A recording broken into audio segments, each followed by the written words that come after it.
تو دھیرے دھیرے ہم اسی زندگی کے عادی ہوتے چلے جاتے ہیں. کہ آپ کیا سمجھتی ہیں کہ ہمیں لوگوں کی اپریسیشن کی ضرورت ہے کہ لوگ ہمیں ایوارڈ دیں گے؟ نہ بھی کریں، ایسی تو بات ہے ہی نہیں. وائی آج آپ مجھے بتائیں آپ ویسے کیوں ہیں؟ بات نہیں ہے، بہت سے لوگ ہوں گے جن کے ساتھ یہ پرابلم ہوگی. اپریشیٹ ہونے کی ضرورت ہوتی ہی نہیں ہے کہ کوئی ان کی تعریف کرے. ہاں اور اچھا ایسے لوگوں کی تعریف کی بھی جائے نا، میرے خیال میں وہ بیچارے تعریف کے قابل ہوں بھی تو بھی کہتے ہیں کہ نہیں جی یہ بہت ہی مطلب غلط بات ہے کہ کوئی تعریف کر دے. تعریف بھی ہمارے جیسے لوگ برداشت نہیں کر سکتے، وہ سمجھتے ہیں کہ شاید یہ ہمیں مکھن لگا رہے ہیں، حالانکہ وہ بے شک حقیقت میں بات کریں لیکن وہ بھی برداشت نہیں ہوتی ہمارے جیسے لوگوں کے پاس. اچھا یہ صرف آپ کی بات نہیں ہے، دنیا میں بہت سارے لوگ ایسے ہیں جو دوسروں کو خوش رکھنے کے چکر میں اپنی خوشی ہم بھول جاتے ہیں. جیسے جوائنٹ فیملی سسٹم میں رہتے ہیں لوگ تو اکثر بہویں اپنے سسرال والوں کو خوش رکھنے کے لیے اپنی ذات کو بالکل نفی کر دیتی ہیں، اپنے شوہر کے لیے اور اپنے بچوں کے لیے بھی اپنی چھوٹی چھوٹی خوشیوں کو ترک کر دیتی ہیں. ہاں یہ بات تو ہے، جہاں پہ دو بہویں اکٹھی شادی ہو کے آئے ہیں اور ایک بالکل ہی اپنی ہر بات منواتی چلی جائے اور دوسری ایسی ہو کہ سسرال والوں خوش کرنے کے چکر میں خود ناخوش زندگی گزار رہی ہو. جی میرے بھی کچھ اس حوالے سے تلخ تجربات ہیں، لیکن انسان اپنے تجربوں سے ہی سیکھتا ہے اور زندگی میں ٹھوکر لگنا ضروری ہوتا ہے. میرا خیال ہے ہماری آنکھیں کھلنی چاہیے، ہمیں حقیقت پتہ چلتی ہے تبھی تو ہمیں احساس ہوتا ہے کہ ہم اتنے اہم نہیں تھے جتنا ہمارا وہم تھا کہ ہم کسی کے لیے اتنے اہم ہیں.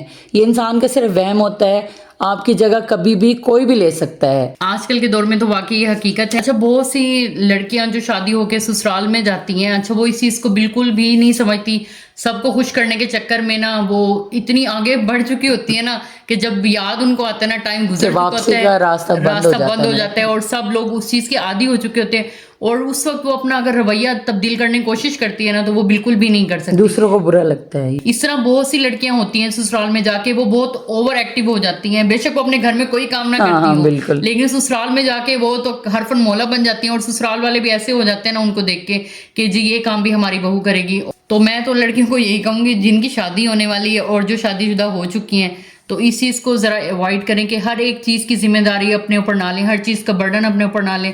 تو آپ کا جو آپسی کا تعلق ہے ہسبینڈ وائف کا وہ بھی اس سے ڈسٹرب ہوتا ہے اور نگلیکٹ ہوتا ہے. میرا خیال انسان تبھی برا بنتا ہے جب بہت سے لوگ اس کی اچھائی کا ناجائز فائدہ اٹھا چکے ہیں، اس کا دل ٹوٹ جاتا ہے، پھر وہ انسان منفی رویہ اختیار کر لیتا ہے، وہ لوگوں سے دور رہنا شروع ہو جاتا ہے اور لوگ پھر اس کو مختلف ناموں سے پکارنے لگ جاتے ہیں، حالانکہ وہ اندر سے اتنا ٹوٹ چکا ہوتا ہے لوگوں کے رویوں سے، ان کی تلخ جملوں سے، باتوں سے، پھر اس شخص کا دل ہی نہیں لگتا. پھر وہ ٹوٹلی چینج ہو جاتا ہے نا. جب وہ شخص بدلتا ہے نا اپنا رویہ، تھوڑا سا بھی کسی چیز میں تبدیلی لے آئے تو وہ سب کو برا لگتا ہے، سب کی نظروں میں کھٹکتا ہے کہ نہیں جی اب یہ ہمیں آنکھیں دکھانا شروع ہو گیا. مشہور محاورہ ہے کہ اتنا میٹھا بھی نہ بنو کہ نگل لیے جاؤ اور اتنا کڑوا بھی نہ بنو کہ اگل دیے جاؤ. آپ کو اتنا اچھا بننے کی کیا ضرورت ہے کہ لوگ آپ کے اوپر ظلم کریں اور آپ مظلوم بن جائیں. آپ کو نہ مظلوم بننا ہے نہ آپ کو ظالم بننا ہے، بس آپ کو اپنا خیال رکھنا ہے. جہاں سے آپ ہرٹ ہونے لگیں، جہاں سے آپ کو لگے کہ اب بہت ہو گیا ہے تو وہاں سے آپ واپس لوٹ جائیں، پیچھے ہو جائیں، 2 قدم پیچھے ہٹا لیں. اور میرا خیال ہے انسانی رویے جو سبق دیتے ہیں وہ زندگی کی کسی کتاب میں اور کسی ورک میں بھی تحریر نہیں ہوتا، ہم خود اپنے تجربات سے سیکھتے ہیں. اور رشتوں کو بچانے کے لیے میرا خیال ہے رشتوں کو بچانے کے لیے اتنا بھی نہ جھکیں کہ لوگ آپ کو گرا ہوا سمجھنے لگے. بہت سے لوگ اسی طرح ہی سمجھتے ہیں لیکن بہت سے بیوقوف لوگ ہوتے ہیں. اور آپ جھاڑو نہیں ہیں، آپ جھاڑن نہیں ہیں کہ ہر جگہ آپ کو صفائی دینے کی ضرورت ہے. اور میرے خیال ہے لوگ وہی سوچتے ہیں جو انہوں نے سوچنا ہوتا ہے.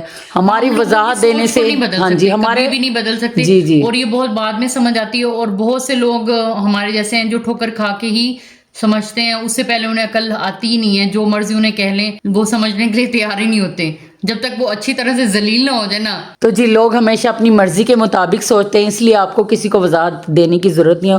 اور ویسے بھی ہم اچھا بننے کے باوجود کسی نہ کسی کی کہانی میں برے ضرور ہوتے ہیں، کسی نہ کسی کی کہانی میں ہم ویلن ہوتے ہیں. آپ ہمیشہ اچھے نہیں بن سکتے اور نہ آپ اپنے آپ کو اتنا گرائیں، اتنا ڈیگریڈ کریں کہ لوگ آپ کے اوپر سے پاؤں رکھ کے گزر کے چلے جائیں اور آپ کو قالین یا کارپٹ سمجھیں کہ بس آپ تو. جہاں آپ نے ایسے لوگ دیکھے جن سے اچھا ایسے بھی ہوتا ہے کہ جن سے ہم متاثر ہوں تو ہم ان کے آگے بالکل فلیٹ ہو جاتے ہیں، ہم ان کی ہر بات مانتے ہیں. اور بعض لوگوں کی شخصیت اتنی پر اثر ہوتی ہے کہ وہ آپ کے اوپر اس طرح اثر انداز ہوتی ہے کہ آپ ان کے آگے نہ بول سکتے ہیں اور نہ ہی انہیں کچھ کہہ سکتے ہیں. احترام کے چکر میں کہ وہ ہم سے رشتے میں بڑے ہیں، بے شک عمر میں وہ آپ سے چھوٹے ہی کیوں نہ ہوں، لیکن رشتے میں اگر وہ آپ سے بڑے ہیں نا تو آپ، میں کہتی ہوں ایسے لوگ جو ہوتے ہیں نا وہ بالکل ایسے بچ جاتے ہیں نا کہ جی ہم تو گزر جائیں ہمارے اوپر سے کوئی بات اثر نہیں کرے گی آپ کی، جو مرضی جس لہجے میں ہم سے بات کر لیں. جب ہم ایسے لوگوں کو پلٹ کے جواب دیتے ہیں نا، یا کوئی تو پھر انہیں بہت برا لگتا ہے، رسپانس کرتے ہیں بات کے، پھر انہیں ہضم نہیں ہوتی ہے ہاں بات. وہ پھر انہیں رویہ ہضم نہیں ہوتا اور وہ تل ملا کے رہ جاتے ہیں بالکل ہی. تو بہت سی باتیں ہو چکی ہیں، سن لیتے ہیں چند اشعار، ارشاد کریں باجی. چھوٹی سی ایک نظم ہے جو میں آپ لوگوں کو سناتی ہوں. آپ کیوں صاحب اسرار سمجھتے ہیں مجھے، گھر کے افراد تو بیکار سمجھتے ہیں مجھے. آپ کو میں نے کبھی غور سے دیکھا بھی نہیں، آپ بھی اپنا طلبگار سمجھتے ہیں مجھے. میرے کردار کی جو قسمیں اٹھاتے تھے کبھی، اب وہی لوگ گناہ گار سمجھتے ہیں مجھے. واہ جناب کیا کہنے، اب وہی لوگ گناہ گار سمجھتے ہیں مجھے. واقعی جب ہم ایسے شخص کو پلٹ کے جواب دیتے ہیں نا، جسے توقع ہی نہیں ہوتی کہ یہ ہمارے سامنے بول سکتے ہیں، تو وہ واقعی آپ کو ایسی نظروں سے دیکھتے ہیں نا کہ کہ آپ کو لگتا ہے آپ نے کوئی بڑا جرم سرزد کیا ہے. تو یہ باتیں ابھی تو بہت گمبھیر لمبی ہو گئی چلنی ہیں. تھی. ہاں جی.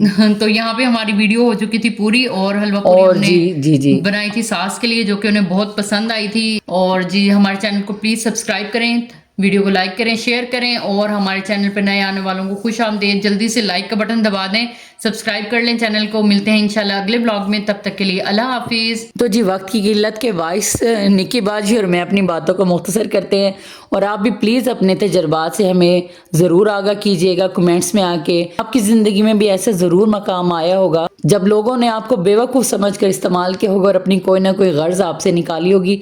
تو جی ہمارے ولاگز کو پسند کرنے کا بے حد شکریہ. ایسے ہی ہمارے ساتھ بنے رہیے اور ہماری ویڈیو کو لائک کریں، شیئر کریں، چینل کو سبسکرائب کریں دوستوں کے ساتھ، فیملی کے ساتھ.